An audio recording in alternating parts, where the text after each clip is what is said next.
Marian Hale turned the key in her own front door and froze. The house she had built with 20 years of sweat and sacrifice was alive with noise. Laughter that did not belong to her, music rattling the windows, the smell of burnt food wafting through the air. On her porch stood her daughter-in-law, Kelsey, wearing Marian's embroidered apron like it was her badge of ownership. Children she did not know kicked a ball into her flower pots, beer cans rolled across the lawn she had mowed with her own hands. Marian's voice trembled but stayed steady. "This is my home, Kelsey." Her words meant nothing but a cold smirk. Kelsey crossed her arms. "Trevor said we can use it as long as we want. You live in the city. We need space." Behind her, strangers peeked out. Kelsey's mother, sister, cousins, none of them offering a word of welcome. Instead, they looked at Marian as if she were the intruder. At 70 years old, Marian stood small in her travel clothes, yet unbroken. She felt every eye press judgment onto her skin. Still, she refused to beg. She refused to fight their way. She drew in a breath, lifted her chin, and said only, "I understand." But inside, a promise burned. If they thought she would leave quietly, they had just awakened the wrong woman. Before that humiliating morning, Marian Hale's beach cottage had always been her sanctuary. 20 years earlier, she was a 50-year-old widow with nothing but a sewing machine, a second-hand car, and a stubborn will. While others doubted her, Marian stacked fabric orders high, stitching until her fingers throbbed, saving each check in a worn envelope tucked behind flower jars in her kitchen. Every curtain she hemmed and every wedding dress she altered brought her one step closer to her dream. The dream was this cottage on the edge of Cape May, New Jersey. She remembered standing on the vacant lot the first day, the salty wind blowing through her hair, clutching her savings book. People said it was foolish for a seamstress to want a beach house, but Marian saw possibility. Weekends turned into work days, painting walls herself, planting geraniums in clay pots, sanding the porch railing until it gleamed under the sun. Trevor, her only son, sometimes joined her, helping with roof shingles and laughing as they ate sandwiches on the half-finished deck. For Marian, this cottage was not luxury. It was survival. It symbolized every long night she fought loneliness after her husband's passing, every penny she saved instead of spending. It was proof that even a woman the world dismissed could create something enduring with her own two hands. When Marian returned the following day, the cottage looked less like a home and more like the aftermath of a summer carnival gone wrong. 3 unfamiliar cars blocked her driveway. Folding chairs leaned crooked against the porch rail, empty soda cans rattled in the breeze, and music thumped from inside loud enough to shake the windows. Her once trim lawn bore muddy footprints and crushed blossoms. The geraniums she had tended like children were now soccer goals for teenagers she had never met.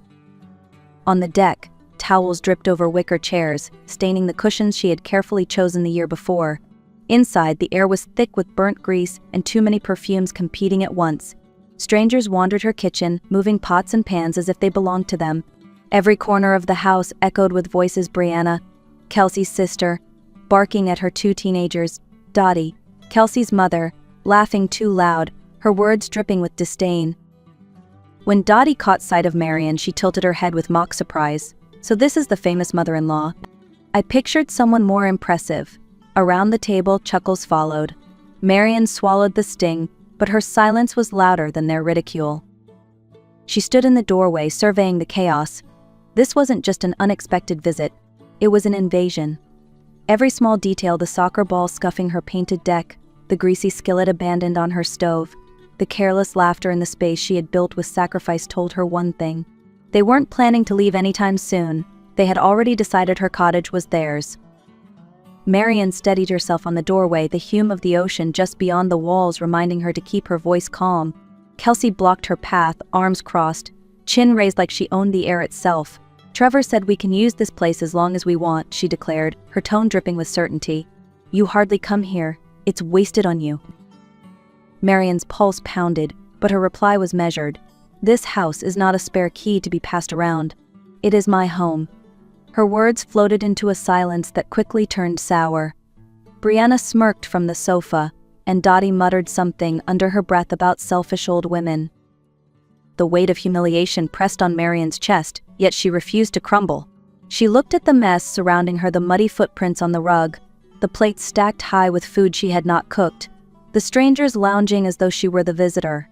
Every piece of it cut deep. but deeper still was the realization that her son had let this happen. Kelsey narrowed her eyes. "You can make this easy or hard, Marion. We have a full house. There's no room for you?" Marion inhaled, lifted her chin, and stepped back. Her words were quiet but unwavering.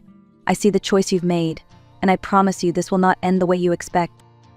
That night, Marion lay awake in the dim light of a roadside motel. The thin walls carried the sounds of strangers coming and going, and the bitter coffee she had bought from the lobby sat untouched on the nightstand. She closed her eyes, but each time she did, Kelsey's smirk reappeared. The laughter of people feasting in her kitchen echoed louder than the traffic outside. Her home, her sanctuary, had been reduced to a stage for their mockery. Marion pressed a hand to her chest and felt the steady rhythm of her heart. Not anger, not fear, something sharper. Resolve. She opened her notebook, the one she usually reserved for grocery lists and sewing measurements, and began to write. Every detail spilled onto the page: the broken flower pots, the towels on her chairs, the way Brianna's teens had shouted at her to leave. She wrote down each word Kelsey had thrown at her, as if recording evidence for an invisible jury. Then she paused and looked out the window.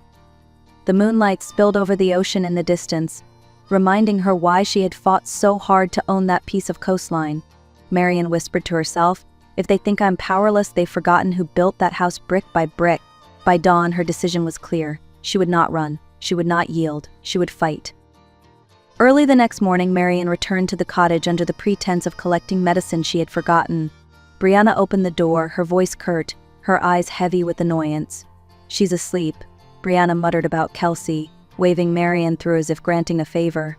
The smell hit her: first grease, cigarette smoke, and too much perfume mingled together. Her chest tightened. This was no longer her sanctuary. She climbed the stairs quietly and stepped into her bedroom. Her closet doors were flung wide. Dresses and blouses were stuffed into plastic bags, shoes piled like junk ready for donation. 2 children she didn't recognize sprawled across her bed, the quilt she had stitched by hand tangled beneath them. On the floor, her favorite pillows bore stains that made her stomach twist. But the worst discovery waited behind the closet wall, her hidden nook, the place where she had always kept her most important papers. The small space was ransacked. Her jewelry box gaped open, pearl earrings and a gold watch missing. The deed to her cottage lay wrinkled on the floor. And then she saw them, documents she had never written, thick with legal jargon. A petition to transfer the property into Trevor's name.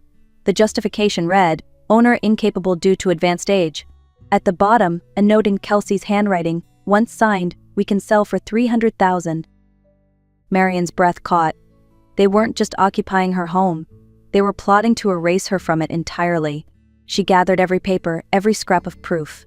The war had just begun. Marion drove straight to Seaside Federal Bank, her mind sharper than it had felt in years. She walked through the glass doors carrying a folder stuffed with the papers she had found. Alyssa Grant, the branch manager who had known Marion for over a decade, greeted her with the same professional smile she always offered. But when Marion sat down and placed the folder on her desk, the smile faded. "Alyssa, I need to know exactly how much I have," Marion said firmly. "And I need protection." Together they reviewed every account.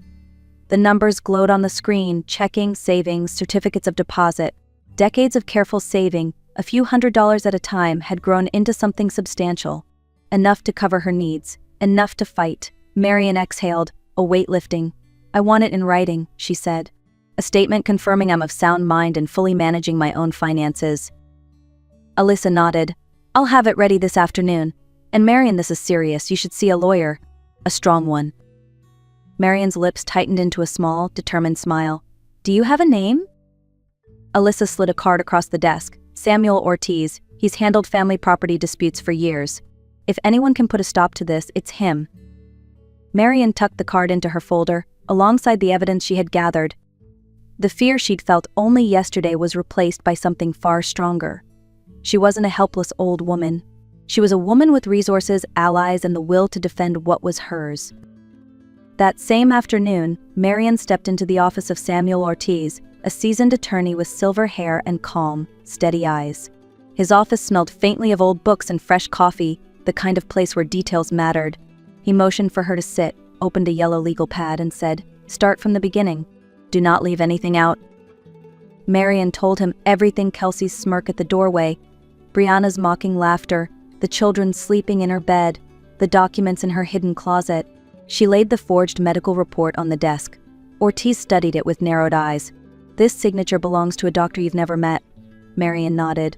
"That alone is falsification of medical records. A federal offense." He jotted quick notes, his pen scratching firmly against the page. "Here's the plan," Ortiz said, looking directly at her. "First, we file for an emergency eviction. Trespassing is clear. Second, we report the theft of your jewelry. Third, we notify the medical board about this fraudulent report. And finally, we request a restraining order to protect you from further interference." Marian asked the only question that mattered: how long will it take? If the judge sees the evidence, the eviction could be immediate, Ortiz assured. The rest will follow. He paused.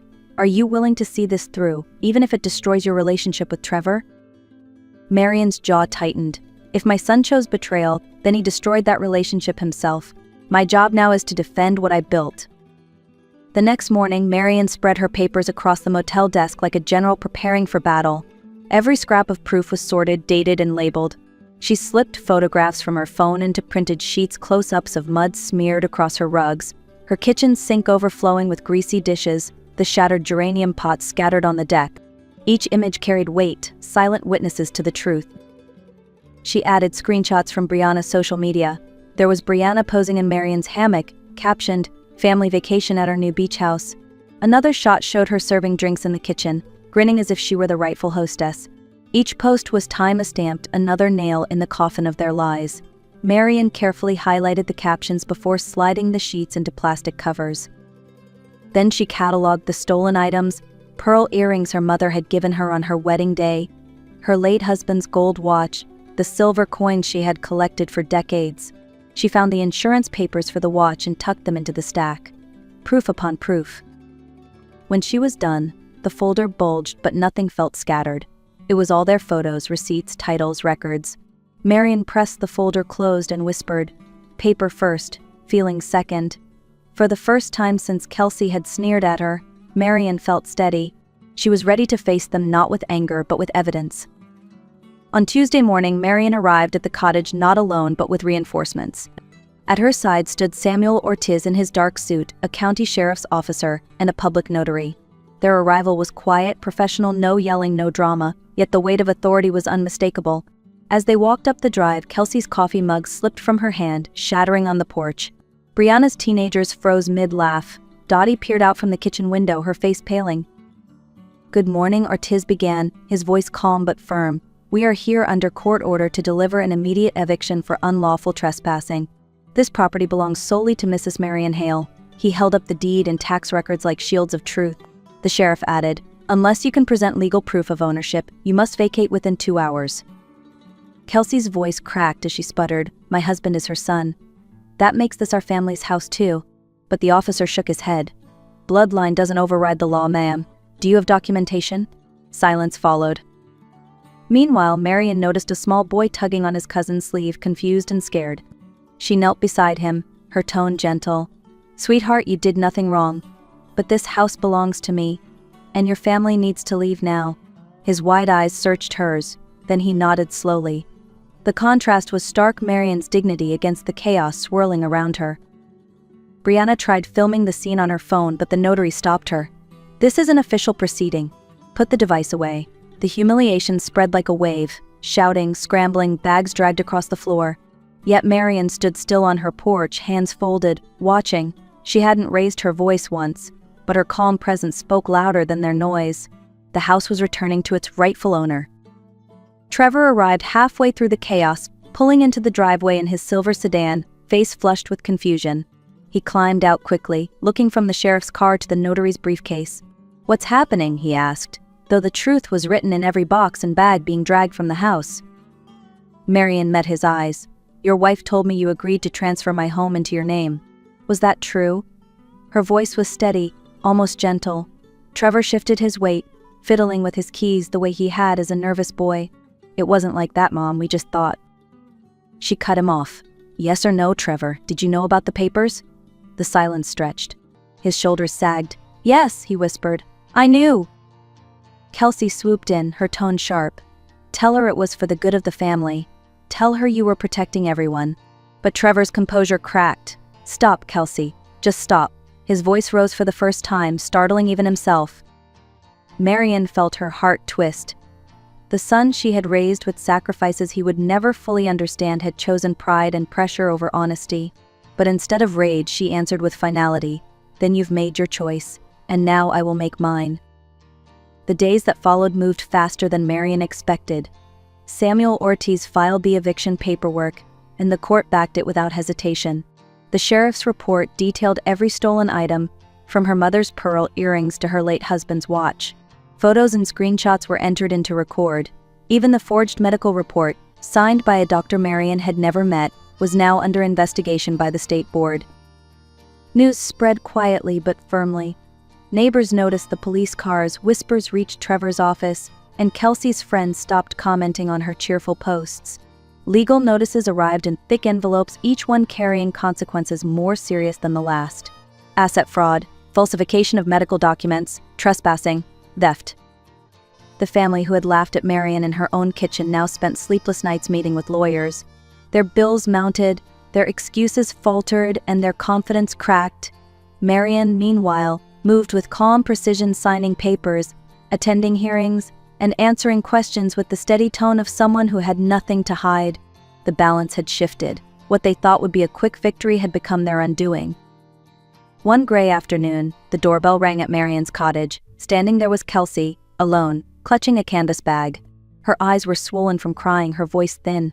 "I came to return your things," she whispered. Inside the bag, Marian found the pearl earrings, the gold watch, the silver coins, every piece that had vanished. Kelsey placed them on the table one by one, like a child forced to hand back stolen toys.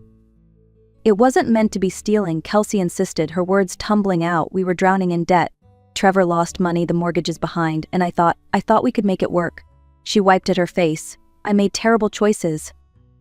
Marian listened, her expression calm but unreadable. "These are not just objects. They are pieces of my life," she said softly. Kelsey nodded, unable to argue. The silence that followed was heavy. Returning the jewelry did not erase the betrayal, it only confirmed how deep the wound had been cut. With the house finally hers again, Marian set about rebuilding not just the walls but her sense of peace. She hired a local handyman to change every lock, then added sturdy deadbolts and a new alarm system. A small set of cameras went up along the porch and back garden, their quiet red lights glowing at night like silent guardians. For the first time in months, she slept without fear of someone walking through her door uninvited. She also called her attorney to update her will. Instead of leaving the cottage to Trevor, she arranged for it to pass to a coastal conservation group. "If he wants independence," she told Ortiz, "then I will give it to him fully." The words carried no bitterness, only clarity. Marian planted fresh geraniums in the pots by the steps. Their bright red blooms swayed gently in the sea breeze. Each petal reminded her that security was not just about fences and locks, but about choosing peace over betrayal.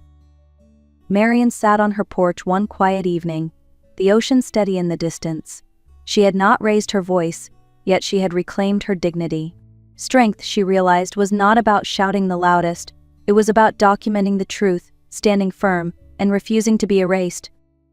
Her story was not only about a house, it was about boundaries, respect, and the courage to defend what you build. If this story touched you, let it remind you to guard your own peace. Like, share, and comment ocean if you've ever had to reclaim your space. I read every word.